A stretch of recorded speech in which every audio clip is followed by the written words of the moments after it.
ನಮಸ್ಕಾರ ಸ್ನೇಹಿತರೆ, ನಾನು ಮಾಲತಿ. ಬನ್ನಿ ನಮ್ಮ ಆಸ್ಟ್ರೋ ಹೋರಾಶಾಸ್ತ್ರದ ಮುಂದಿನ ಭಾಗವನ್ನು ಕಲ್ತ್ಕೊಳ್ಳೋದಕ್ಕೆ ರೆಡಿಯಾಗೋಣ. ಹಿಂದಿನ ಭಾಗಗಳಲ್ಲಿ ಏನೆಲ್ಲ ಕಲ್ತಿದ್ರಿ ಅದನ್ನೆಲ್ಲ ರಿವೈಸ್ ಮಾಡಿದ್ದೀರಾ ಅಂತ ಅಂದ್ಕೊಂಡು ಮುಂದುವರಿತಾ ಇದ್ದೀನಿ. ಈಗ ನಮ್ಮ ಈ ಹಿಂದಿನ ಭಾಗದ ಒಂದು ಚಿಕ್ಕ ಸ್ಮಾಲ್ ರಿವಿಷನ್ ಮಾಡ್ಕೊಳ್ಳೋಣ ಮೊದಲು, ಆ ನಂತರ ನಾವು ಮುಂದುವರಿಯೋಣ. ಇಲ್ಲಿ ನೋಡಿ, ಇಲ್ಲೊಂದು ಕುಂಡ್ಲಿ ಕೊಟ್ಟಿದ್ದೇನೆ ನಾನಿಲ್ಲಿ. ಈ ಸ್ಕ್ರೀನ್ ಮೇಲೆ ಏನು ಕುಂಡ್ಲಿ ಇದೆ, ಇದು ನಾನು ಹೋದ ಕ್ಲಾಸಲ್ಲಿ ಏನು ಬರೆದಿದ್ನೋ ಅದೇ ಥರ ಇದೆ, ಬಟ್ ಗ್ರಹಗಳು ಮಾತ್ರ ಬೇರೆ ಬೇರೆ ಇದೆ. ಹೋದ ಕ್ಲಾಸ್ ಕುಂಡ್ಲಿಯಲ್ಲಿ ನಾನು ಪ್ರತಿಯೊಂದು ಈ ರಾಶಿಗಳಲ್ಲೂ ಸಹ ರಾಶಿ, ಫಾರ್ ಎಕ್ಸಾಂಪಲ್ ಇದು ಮೇಷರಾಶಿ ಅಂತಿದ್ರೆ ಇದು ಮೇಷರಾಶಿ ಮತ್ತೆ ಅದಕ್ಕೆ ಅಧಿಪತಿ ಕುಜ ಅನ್ನೋದನ್ನು ಒಳಗಡೆ ಬರೆದಿದ್ದೆ. ಇವತ್ತು ಅದನ್ನು ಹೊರಗೆ ಬರೆದಿದೆ.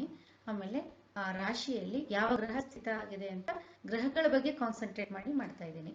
ಈಗ ನೋಡಿ, ರಾಶಿ ಮೇಲಿದೆ, ಹುಡುಕೊಳ್ಳಿ.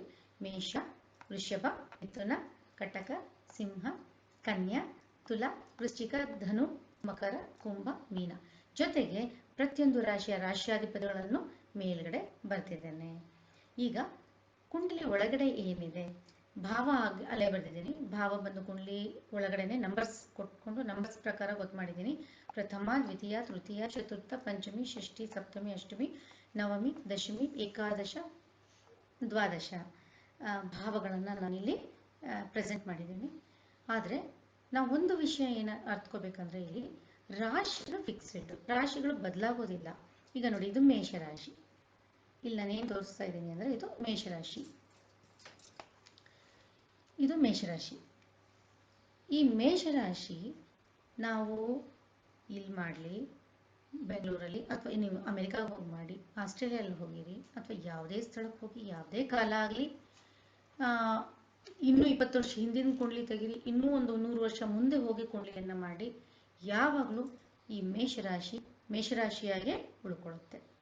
ಮತ್ತು ಇದು ಮಿಥುನ ಅಂದರೆ ಮಿಥುನನೇ, ಇದು ಕನ್ಯಾ ಅಂದರೆ ಕನ್ಯಾನೇ, ಅದು ಚೇಂಜ್ ಆಗೋದಿಲ್ಲ. Means stationery, fixed. ರಾಶಿಗಳು ಯಾವತ್ತೂ ಅದರ ಸ್ಥಾನಗಳನ್ನು ಇಲ್ಲಿ ಬದಲಾವಣೆ ಮಾಡೋದಿಲ್ಲ. ಆದರೆ ಲಗ್ನ ಬದಲಾಗ್ತಾ ಇರುತ್ತೆ. ಈ ಕುಂಡಲಿಯಲ್ಲಿ ವೃಶ್ಚಿಕ ಲಗ್ನ ತೋರಿಸ್ತಾ ಇದೆ. ನಿಮ್ಮ ಕುಂಡಲಿ ತೆಗೆದಾಗ ಅದು ನಿಮಗೆ ಕುಂಭ ತೋರಿಸ್ಬೋದು, ಮಿಥುನ ತೋರಿಸ್ಬೋದು, ಇನ್ನೊಂದು ತೋರಿಸ್ಬೋದು. ಆದರೆ ರಾಶಿ ಮಾತ್ರ ಅಲ್ಲಲ್ಲಿರುತ್ತೆ. ಅಂದರೆ ಏನು, ರಾಶಿ ಫಿಕ್ಸ್ಡ್, ಲಗ್ನ ಎಲ್ಲ ಮನೆಯಲ್ಲಿ ಎಲ್ಲಿ ಬೇಕಾದರೂ ಇರ್ಬೋದು ನೀವು ಕುಂಡಲಿ ತೆಗೆದು ನೋಡಿದಾಗ. ಓಕೆ, ಈಗ ರಾಶಿ ಲಗ್ನ ಆದಮೇಲೆ ನಾವು ನೋಡ್ತಾ ಇರೋದು 9 ಗ್ರಹಗಳು. ಇಲ್ಲಿ ಏನು ಪ್ಲೇಸ್ ಆಗಿದೆ, 9 ಗ್ರಹಗಳು. 9 ಗ್ರಹಗಳು ತನ್ನ ಒಂದೊಂದು ಸ್ಥಾನವನ್ನು ಹಿಡಿದು ಅಲ್ಲಿ ತನ್ನ ಸಾಮ್ರಾಜ್ಯವನ್ನು ಸ್ಥಾಪಿಸಿಕೊಂಡು ಇದೆ. ಇದಿದ್ದಾಗ ಅದರ ಫಲ ಏನು, ಈ 9 ಗ್ರಹಗಳು ಎಲ್ಲೆಲ್ಲಿದೆ? ಫಾರ್ ಎಕ್ಸಾಂಪಲ್, ಶನಿ ನಿಮಗೆ ಮೇಷರಾಶಿಯಲ್ಲಿದೆ, ರವಿ ಮೀನ ರಾಶಿಯಲ್ಲಿದೆ, ಗುರು ಕೇತು 11ನೇ ಮನೆಯಲ್ಲಿದ್ದಾರೆ, ಅರ್ಥ ಆಯ್ತಾ? ಏಕಾದಶ ಭಾವದಲ್ಲಿದ್ದಾರೆ. ಇದರ ಫಲ ಏನು ನೀವು ಗೊತ್ತು ಮಾಡ್ಕೋಬೇಕಲ್ವಾ? ಗೊತ್ತು ಮಾಡ್ಕೋಬೇಕಂದ್ರೆ ಬರೀ ರಾಶಿ ನೋಡಿ ಕಲಿಯೋದಾ ಅಥವಾ ಲಗ್ನ ನೋಡಿ ಹೇಳೋದಾ? ಯಾವ ಥರ ಹೇಳೋದು ಅಂದಾಗ, ನಾನು ನಿಮಗೆ ಈ ಕುಂಡಲಿಯ ಬಲಭಾಗಕ್ಕೆ ಈ ಕೆಂಪು ಅಕ್ಷರಗಳಲ್ಲಿ, ಮೀನ್ಸ್ ರೆಡ್ ಕಲರಲ್ಲಿ ನಾನು ನಿಮಗೆ ಕೆಲವೊಂದು ಅಂಶಗಳನ್ನು ತೋರಿಸಿದ್ದೀನಿ. ಈ ಎಲ್ಲ ಗ್ರಹಗಳ ಬಗ್ಗೆ ಈ ಪಾಯಿಂಟ್ಸನ್ನು ನಾವು ಕಲಿಬೇಕು. ಒಟ್ಟಿಗೆ ಎಲ್ಲ ಕಲಿಯೋಕ್ಕಾಗಲ್ಲ. ಒನ್ ಬೈ ಒನ್ ಒಂದಾದ ನಂತರ ಒಂದು ಹೇಳ್ಕೊಳ್ತಾ ಬರ್ತೀನಿ. ನೀವು ಇವಾಗ ನಾನು ಮೊದಲನೇ ಏನು ಕೊಟ್ಟಿದ್ದೇನೆ, ಮೊದಲನೇ ಒಂದು ಪಾಯಿಂಟು ರಾಶಿ ಅಂತ. ಈ ರಾಶಿಯಿಂದ ಪ್ರಾರಂಭ ಮಾಡಿ ಕೊನೆಯ ಪಾಯಿಂಟ್, ಇದು ಗ್ರಹಗಳ ಕಾರಕತ್ವ ಅಂತ. ಇಲ್ಲಿ ಕಾರಕತ್ವ ನಿಮ್ಗೆ ಕಾಣಿಸ್ತಾ ಇಲ್ಲ ಅನ್ಸುತ್ತೆ ಅನ್ಕೊಳ್ಳಿ. ಲಾಸ್ಟ್ ಒನ್ ಇಸ್ ಗ್ರಹಗಳ ಕಾರಕತ್ವ. ಇಲ್ಲಿಂದ ಇಲ್ಲಿವರೆಗೂ ನೀವು ಪ್ರತಿಯೊಂದು ವಿಷಯವನ್ನು ಕೂಲಂಕುಷವಾಗಿ ತಿಳ್ಕೊಂಡು ಕಲ್ತು ಬಿಟ್ರೆ ನೀವು ನಿಯರ್ಲಿ ಒಂದು 30% ಅಸ್ಟ್ರಾಲಜಿ ಕಲ್ತಂಗಾಗುತ್ತೆ. ಒಂದು ಚಿಕ್ಕ ಅಸ್ಟ್ರಾಲಜರ್ ಆಗಿ ನೀವು ಹೊರಬರೋದ್ರಲ್ಲಿ ಯಾವುದೇ ಸಂಶಯ ಇಲ್ಲ. ಆದರೆ ನಾನಿವತ್ತು ಪೂರ್ಣವಾಗಿ ಹೇಳ್ಕೊಡೋಕ್ಕಾಗಲ್ಲ. ಹಾಗಾಗಿ ಮೊದಲು ರಾಶಿ ಅಂತ ಏನು ಹೇಳ್ಕೊಟ್ಬಿಟ್ಟಿದ್ದೀನಿ. ಮೊದಲನೇ ಅಂಶ ರಾಶಿ ನೋಡಿ ನಾವು ಪ್ರಿಡಿಕ್ಟ್ ಮಾಡ್ತೀವಿ. ಹಾಗೆ ನಾನು ಈಗ ರಾಶಿಯ ಕೆಳಗಡೆ ಇರುವಂಥ ಪಾಯಿಂಟು, ರಾಶಿಯಲ್ಲಿರುವ ಗ್ರಹಗಳ ರೂಪವನ್ನು ನೋಡುವಂಥದ್ದು ಹೇಳ್ಕೊಡ್ತೇನೆ. ಅದು ಬಿಟ್ಟು ಇಲ್ಲಿ ರಾಶಿಯದೇ ವಿಷಯ ಬಂದಾಗ ಗ್ರಹಗಳ ಮಿತ್ರತ್ವ ಮತ್ತು ಶತ್ರುತ್ವ.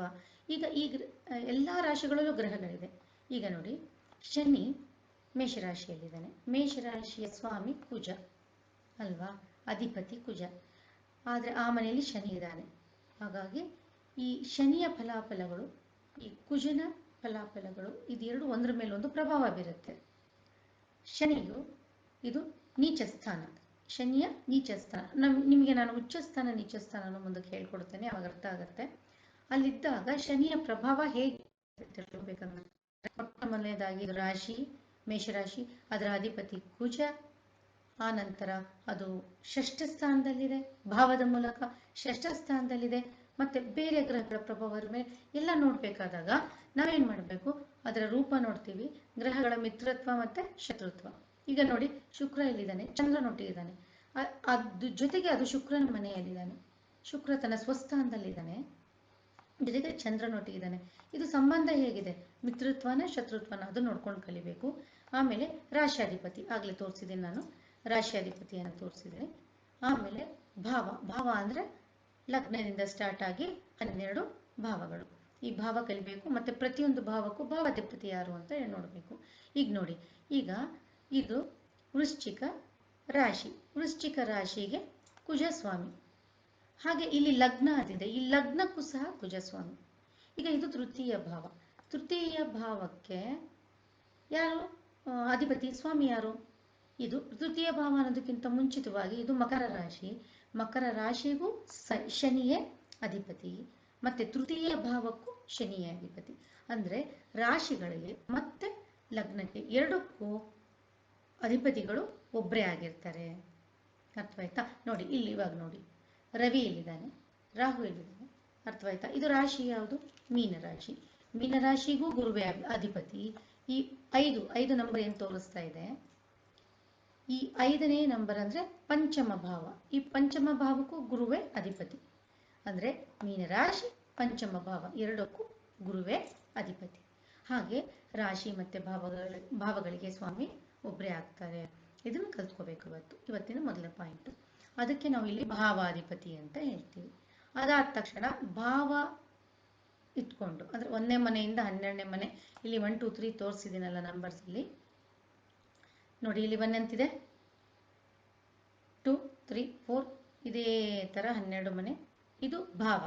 ಈ ಭಾವ ನಮಗೆ ಭಾವದ ಬಗ್ಗೆ ಅರ್ಥ ಮಾಡಿಕೊಂಡು ಅದನ್ನು ಸ್ಟಡಿ ಮಾಡಬೇಕಂದ್ರೆ ಮೇನ್ ಕೇಂದ್ರ, ತ್ರಿಕೋನ, ತ್ರಿಕ್, ಈ 3 ವಿಷಯಗಳ ಬಗ್ಗೆ ನಾವು ಪರ್ಫೆಕ್ಟ್ ಆಗಿ ಕಲ್ತ್ಕೋಬೇಕು.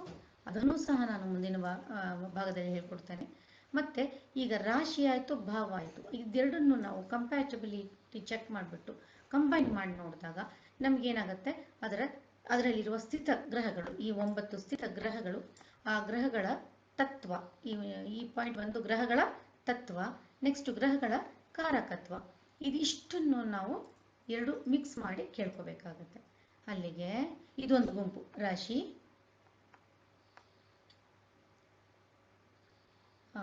ರೂಪ,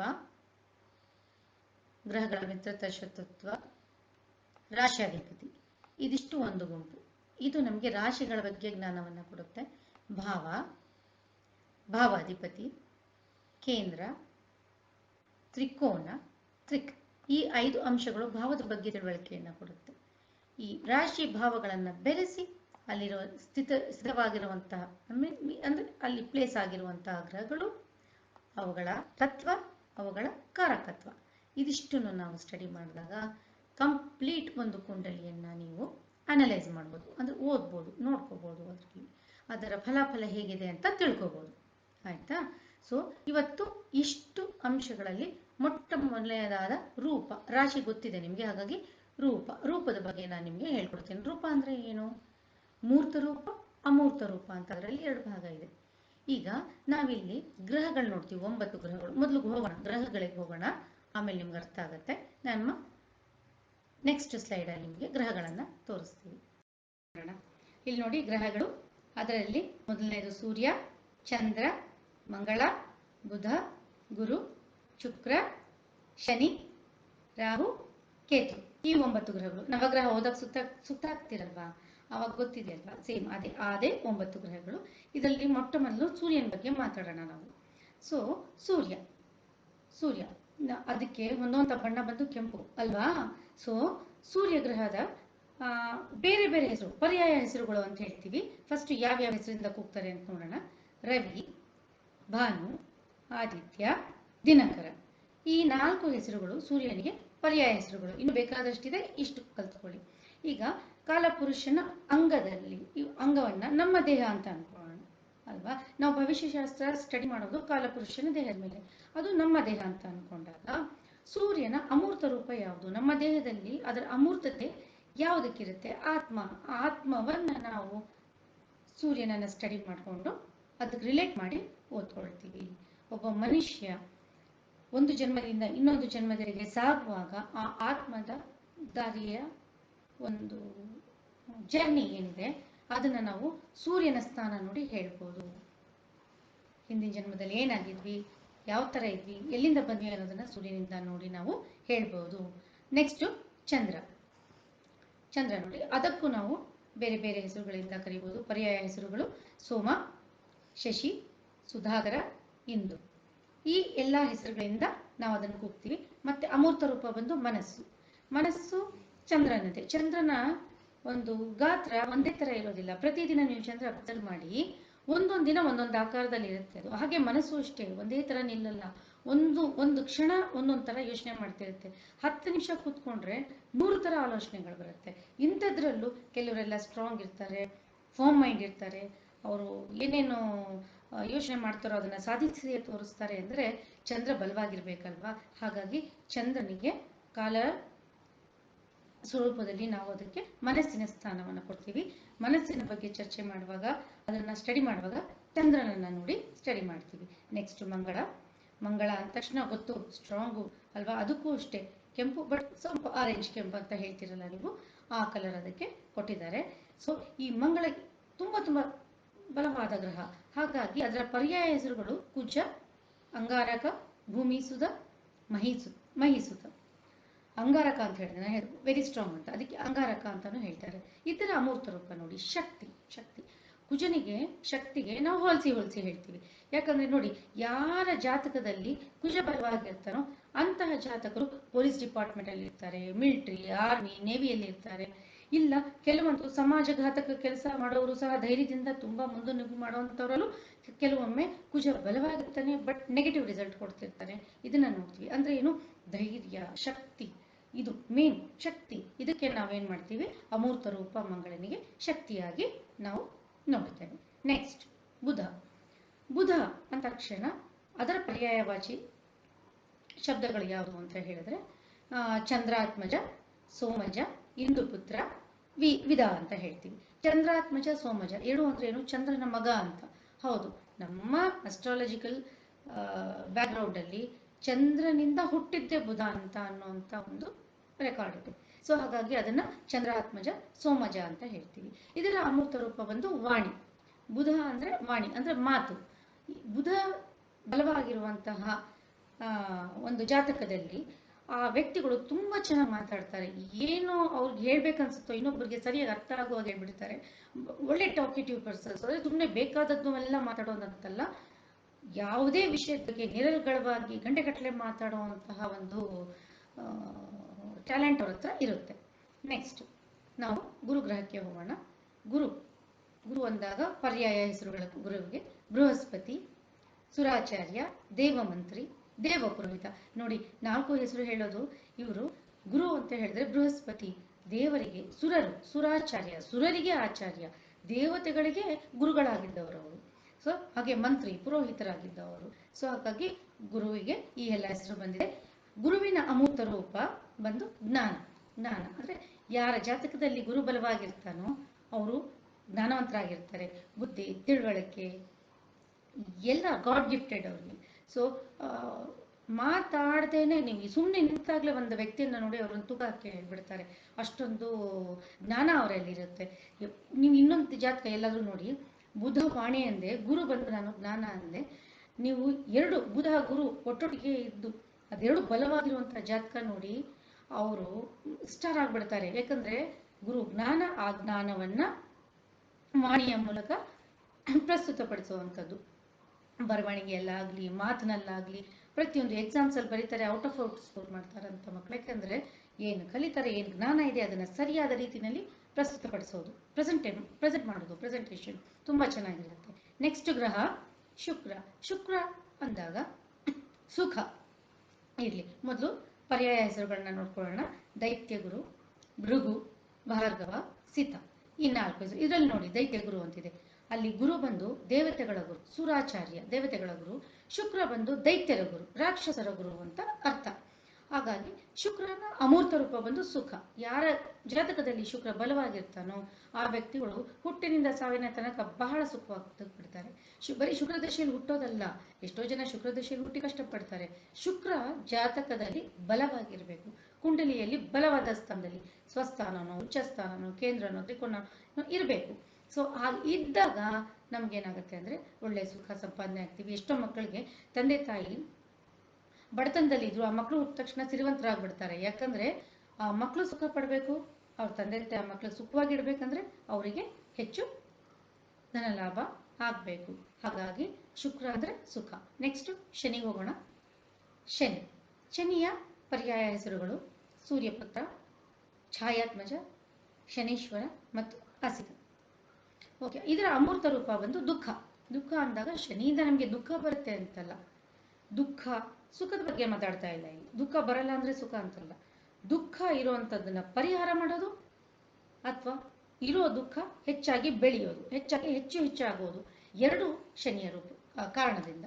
ಶನಿ ಒಂದು ಜಾತಕದಲ್ಲಿ ಉಚ್ಚ ಸ್ಥಾನದಲ್ಲಿದ್ರೆ, ಒಳ್ಳೆ ಬಲವಾದ ಸ್ಥಾನದಲ್ಲಿದ್ರೆ, ಎಂಥದೇ ದೊಡ್ಡ ದುಃಖ, ಕಷ್ಟ, ನೋವು ಏನೇ ಇರಲಿ ಒಬ್ಬ ವ್ಯಕ್ತಿಯ ಜೀವನದಲ್ಲಿ ಅದು ಶನಿ ಅದನ್ನ ಪರಿಹಾರ ಮಾಡಿಬಿಡ್ತಾನೆ. ಆದ್ರೆ ಅದೇ ನೀಚ ಶನಿ ಇದ್ದಾಗ, ಬಲವಂತನಾಗಿ ಇಲ್ಲದೆ ಇದ್ದಾಗ ಏನಾಗುತ್ತೆ ಅಂದ್ರೆ ವ್ಯಕ್ತಿ ದುಃಖಗಳ ಸರಮಾಲೆಯಲ್ಲೇ ಸಿಕ್ಕಾಕೊಂಡ್ಬಿಡ್ತಾನೆ. ಕಷ್ಟ, ದುಃಖ, ನೋವು ಇಡೀ ಜೀವನ ಪರ್ಯಂತ ಆತ ಅನುಭವಿಸ್ತಾನೆ. ನೆಕ್ಸ್ಟ್ ರಾಹು ಗ್ರಹ ಮತ್ತೆ ಅದರ ಪರ್ಯಾಯ ಹೆಸರುಗಳು ಅಸುರ, ಸರ್ಪ, ತಮ, ಭುಜಂಗ. ಈ 4 ಹೆಸರುಗಳಿಂದ ಸಹ ರಾಹುವನ್ನ ಕೂಗ್ತಾರೆ. ಅಮೂರ್ತ ರೂಪ ಬಂದು ವ್ಯಯಭಾವ, ಹಣದ ಖರ್ಚು, ನಷ್ಟ, ಮೋಸ, ವಂಚನೆ ಇದೆಲ್ಲ ಆಗೋದು ರಾಹುವಿನ ಕಾರಣದಿಂದ. ರಾಹು ಬಲವಾಗಿದ್ದಲ್ಲಿ ವ್ಯಕ್ತಿ ಇದರಿಂದ ಹೊರ ಬಂದ್ಬಿಡ್ತಾನೆ, ಯಾರು ಅವರನ್ನ ಸೋಲ್ಸಕ್ಕಾಗಲ್ಲ, ಮೋಸ ಮಾಡೋಕ್ಕಾಗಲ್ಲ ಆ ರೀತಿ. ಆದ್ರೆ ಅದು ವೀಕ್ ಇದ್ದಾಗ, ರಾಹುವಿನ ಗ್ರಹ ವೀಕ್ ಇದ್ದಾಗ ತುಂಬಾ ನಷ್ಟ, ಸೋಲು, ವ್ಯಾಲ್ಯೂಯಬಲ್ಸ್ ಅನ್ನೆಲ್ಲ ಮಿಸ್ ಮಾಡ್ಕೊಳ್ಳೋದು, ಮನೆಯಲ್ಲಿ ಕಳ್ತನ ಆಗೋದು, ಇಂಥದನ್ನೆಲ್ಲ ನಾವು ನೋಡ್ತೀವಿ. ನಂತರ ಬರೋದು ಕೇತುವಿನ ಪರ್ಯಾಯ ಶಬ್ದಗಳು ಬಂದು ಶಿಖಿ, ಮೃತ್ಯು, ಧೂಮ ಅಂತ. ಕೇತುವಿನ ಅಮೂರ್ತ ರೂಪ ಬಂದು ಮೃತ್ಯು.